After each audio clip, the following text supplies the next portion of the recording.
Un soir, alors que Jack était dans une taverne, il bouscula le diable. Ce dernier, comme à son habitude, tenta de convaincre Jack de lui laisser son âme en échange d'un service. Sur le point de succomber, Jack demanda au diable de lui offrir un dernier verre avant d'accepter le pacte.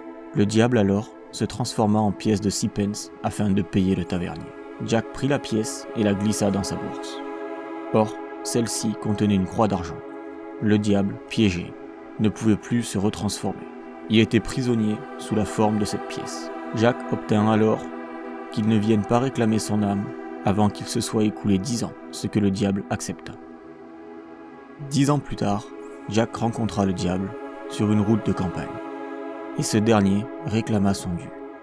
Jack alors réfléchit et dit au diable : « Je vais venir, mais d'abord pourrais-tu me cueillir une pomme de cet arbre pour moi ?»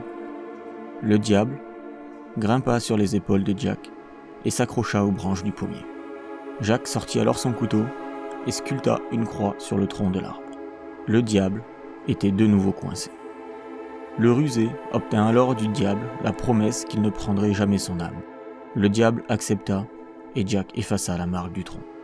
Lorsque Jack mourut, l'entrée du paradis lui fut refusée à cause de sa vie d'ivrogne, et conformément à sa promesse, le diable refusa de le laisser entrer en enfer.